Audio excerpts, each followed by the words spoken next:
Hello and welcome to another episode of the Seven Story Podcast. And yeah, I still haven't given this these interviews I'm doing an official name yet.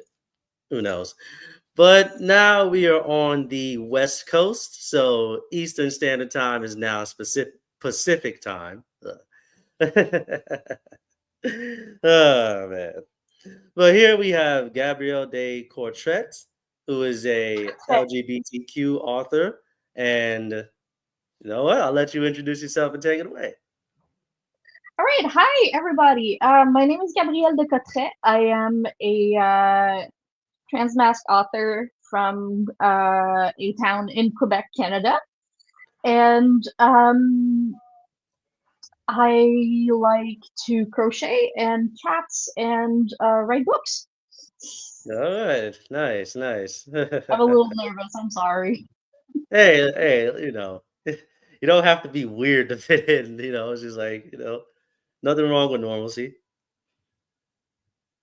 Nothing wrong with weird either, but just saying it's not a prerequisite, right? Right, Before right. the people come in the comments like, hey, what are you saying about me? Like, chill out. But anyway, tell us a little bit about yourself. Like what do you like to I mean, you kind of told us, but like what's a day in a life like for you? Let's put it that way. Well, I usually wake up between 3 a.m. and 5, so I usually just wake up with a cup of coffee as much as possible. Feed my cat because she screams bloody murder if you don't feed her the moment you're up. And I go sit at my computer and I start writing.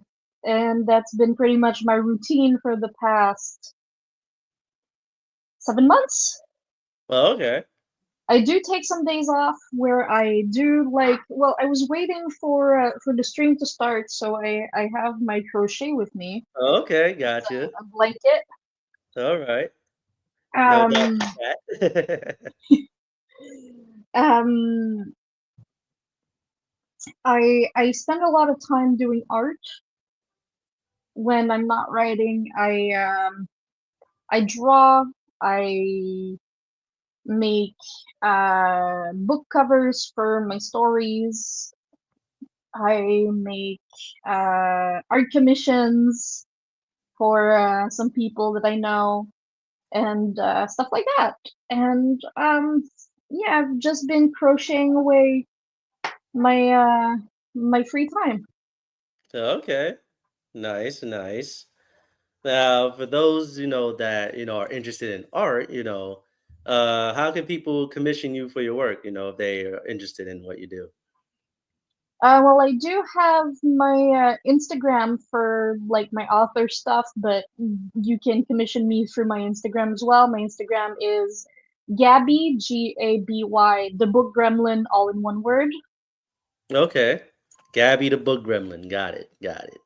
I mean, Yeah, because sometimes you're like, oh, I'm looking for an artist, so put that out there, see if we can get you I a do. customer or something. I do line art portraits, Right. um, with like really big detail and everything. Got you. Got you. Okay. Well, we can switch it up a little bit. So speaking about art, since you literally have the best of both worlds right now. Every writer wishes they can draw. Like if I can draw, I I would do my I own book draw covers. myself. I wouldn't have to, I wouldn't have to spend as much money on that stuff, you know.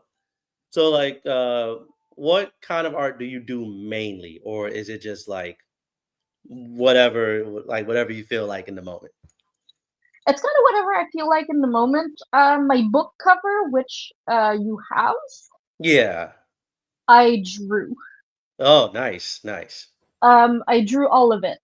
The clouds, the background, all of it. Um, I do digital art mostly. I also paint with watercolors. I have a wall at home where the the the thing is, if I don't feel well emotionally or something like that, I will paint a frog. That is like my go-to. So we have a wall at home that is just full of frogs. They're all watercolor painted. Some of them have mushrooms coming out of them, like they're hats or something. Right. It's really cute. Um, I Oh, also do a little bit of um, scrapbooking, but I don't really, like tell everybody about that one because I'm not really good. okay, got you. All right. So we have a writer who's also an artist. Nice. That's awesome. So, Went what inspired your first work? Like, what is the thing that got you into writing that in the first place? well, how do I explain wanting to write? When I was a little kid, my like I was 6 maybe. Hmm. Yeah, I was 6. My parents got divorced, and I remember vividly wanting to write about it. So I wrote this little booklet, like with Word back in the 2000s, where you could add like really silly little pictures to it that came with the program and stuff. Oh, okay. Like Windows, Yeah, like yeah, Windows 95 or something like that. yeah, exactly. And I wrote this story about like a squirrel and a cat fighting, and the king of the house told them to go to separate rooms, and everyone lived happily ever after. That was Oh, my wow. first ever story that I wrote, and I had it printed. And my mom like brought it up recently, and she was like, "I found this," and I was like, "Oh my god, you found my first ever trauma art," and Right? Oh, and man. then I grew up and I got to high school and I started writing so many stories, and it just poured out of me, and I was like, I need to write, I need to write, I need to write. Then I Hmm. got to college and I was like, this is not what I want to do with my life. I want to Right. write. And everyone in my life was like, you can't write. You'll never get anywhere with this. No one's going to want to read your stuff. And I was like, gee, thanks for the vote of confidence. And Right. I'm an adult now and I can do whatever I want. And I decided that whatever I wanted was to follow my passion that I've had for my entire life and write books. Nice, nice. Okay. So, all right, tell us a little bit about your work Paper Moon. Like without any spoilers, of course, but just give people kind of like a feel or as to what that story might be about. Well, what the Well, story is. Sorry. uh, basically, very kind of, ha- it's a little cliche. Mhm. Girl loses, it's in the blurb, so I can talk about this. Girl loses her grandmother and her relationship kind of at the same time, Right. and her grandmother leaves her a bookshop called the Paper Moon Right. in her old hometown, so she has to go home, Right. like take care of the Paper Moon, and she meets Wendy, which is who is a fisherwoman who just she works on a boat. She sells fresh seafood at the market and stuff like that. She lives off the ocean, and I based her not so subtly on my wife. Oh, okay. Very not subtle. Right. Like she's muscular. She's a little like quiet. She she listens to her problems and she's there for her and everything. And I realized after writing the book and rereading it, I was like, this is just my wife with another face. Oh, I'm done. Oh, And man. love develops. Right. Okay. I don't know. There's like a thing about that. Writing books based on people in your real life is like that's a good way to that's a good way to get what's coming, to put Well, it true. nicely.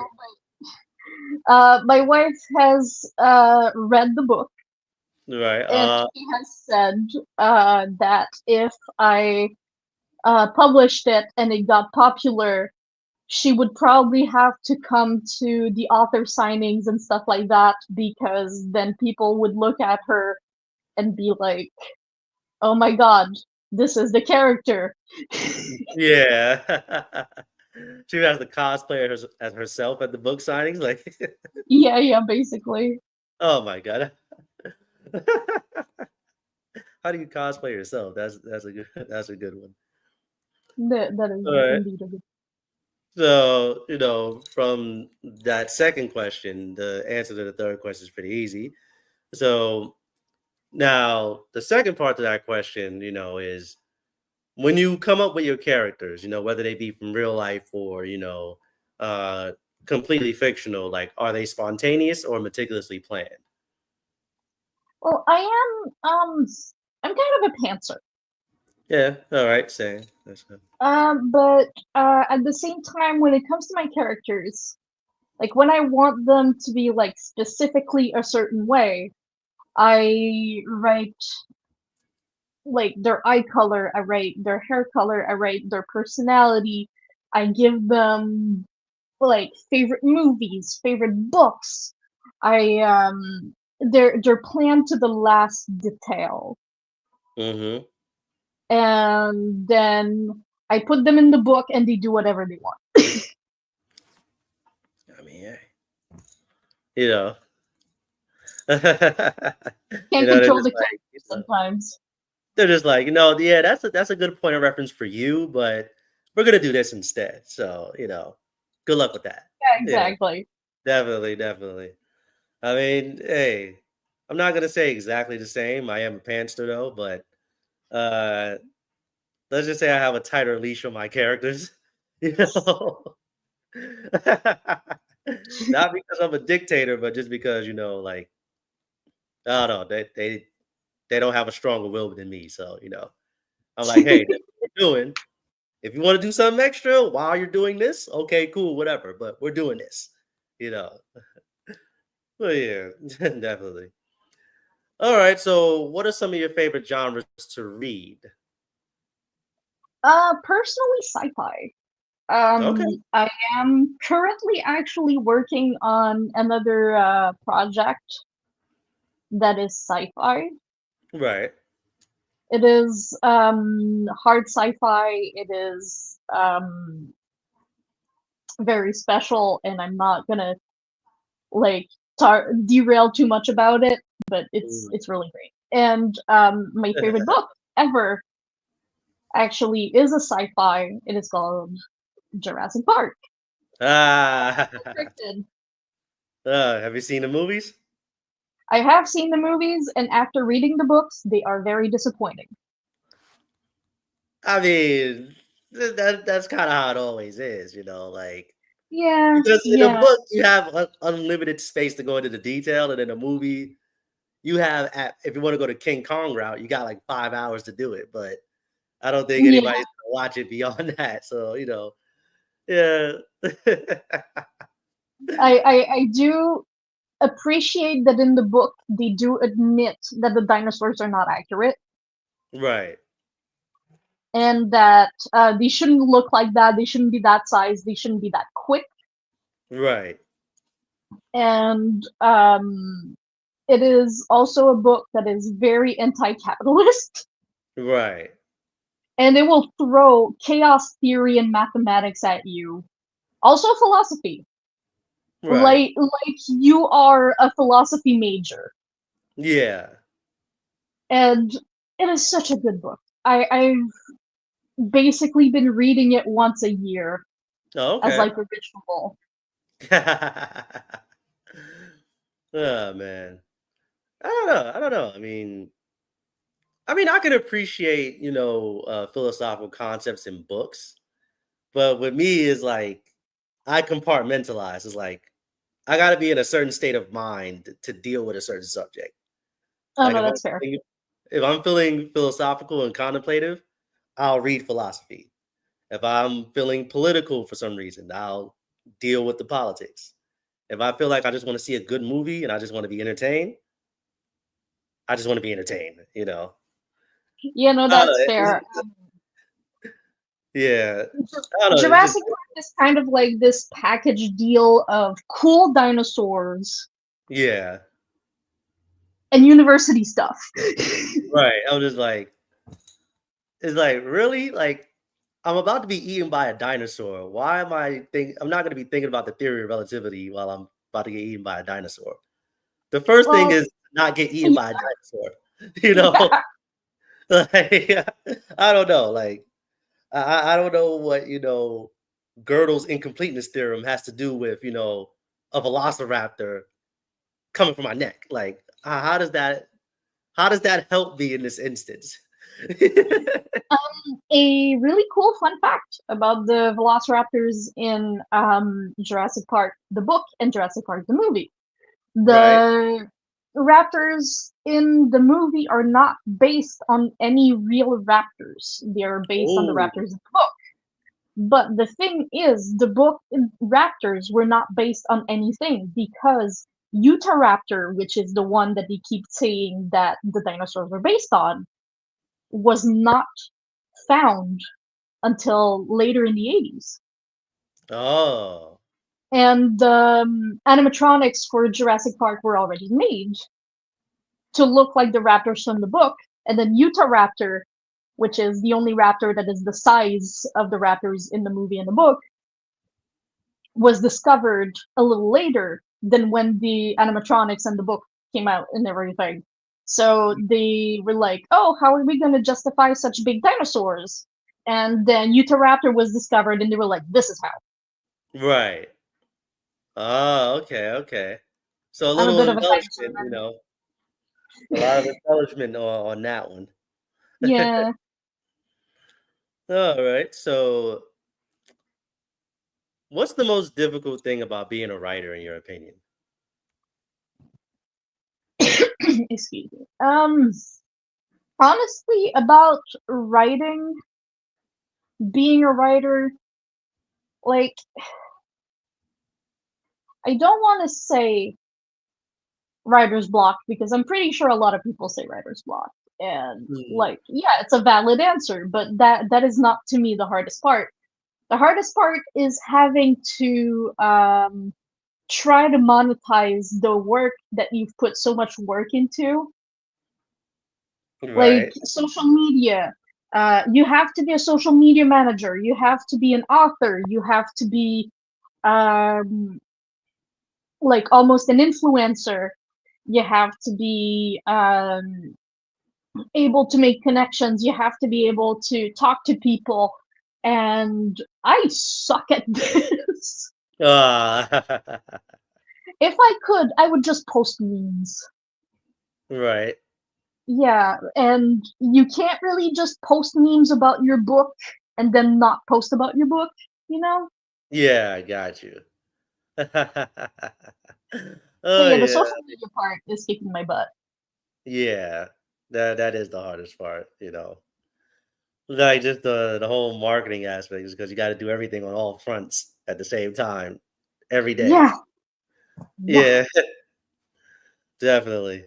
Uh, yeah, just to tell you how true it is, I haven't written anything for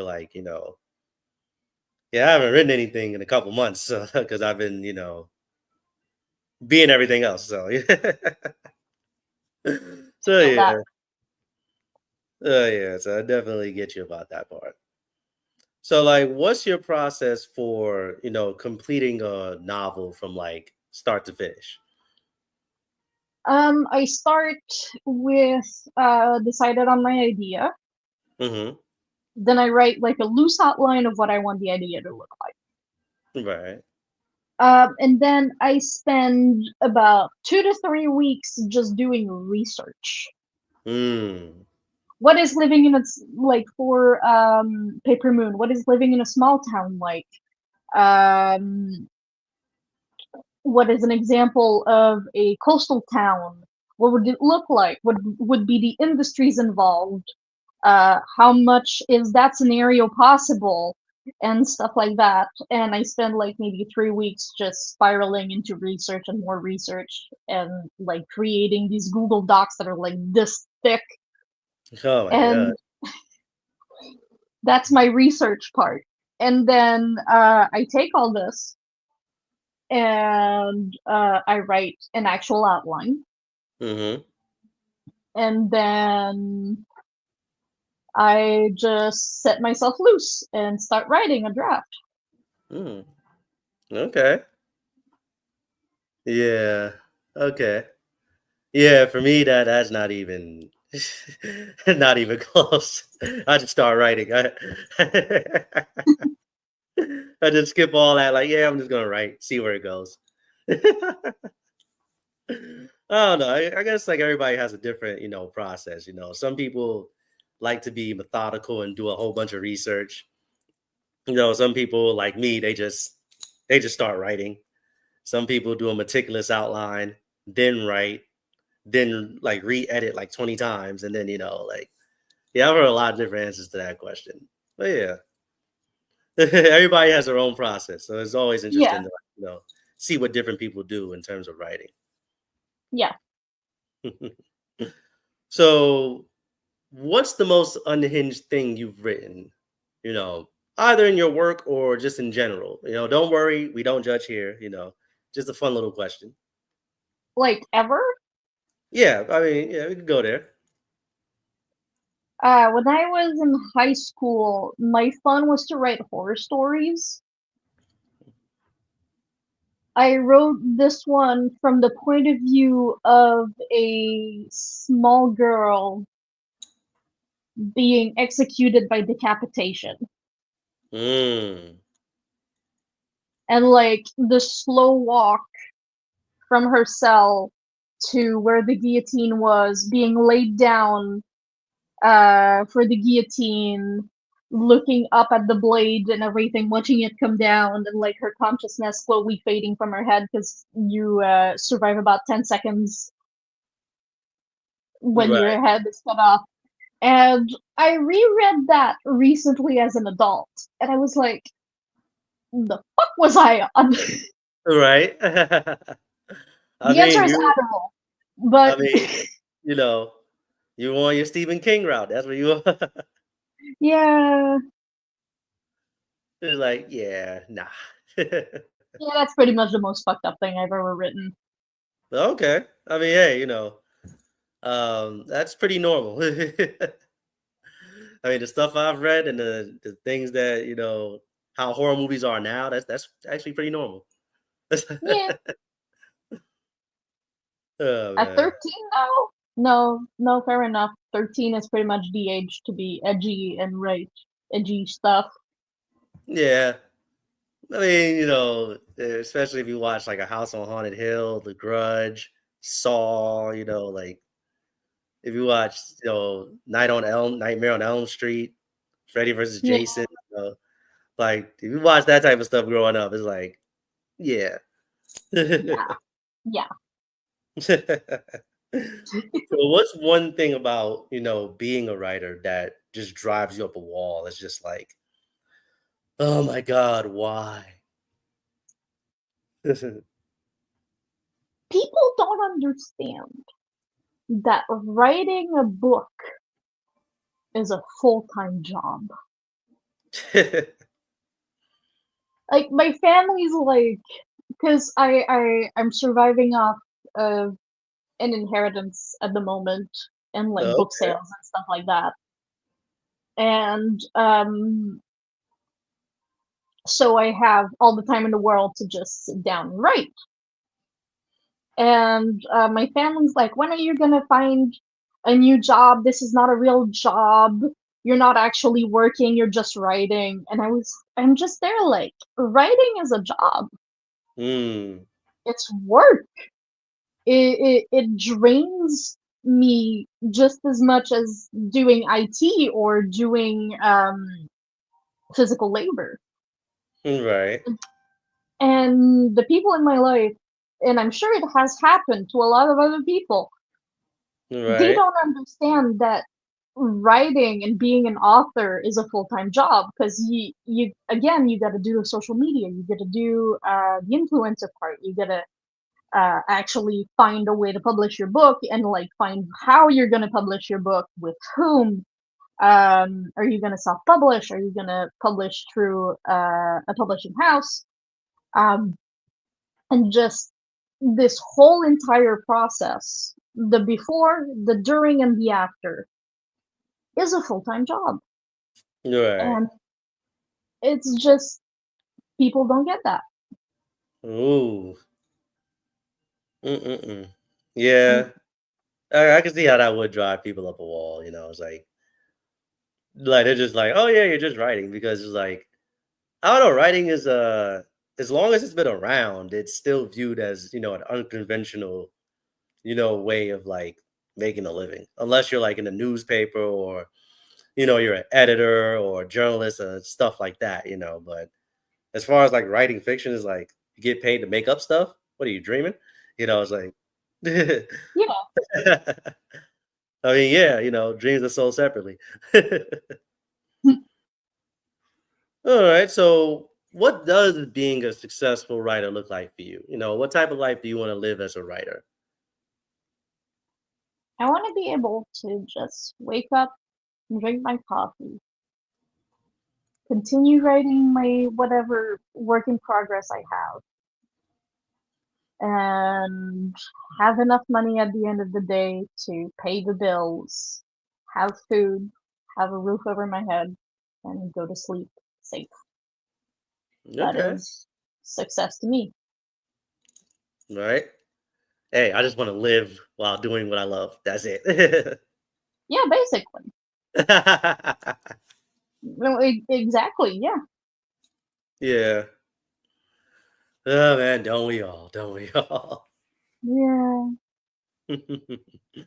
All right. So we got a couple minutes left, and I kind of want to use this time for you to, promote yourself, promote your, novel, promote your art as well, and just let the world that, well, I'm not French, so I'm sorry if I butchered the pronunciation, that Gabriel de Cotret is here to stay.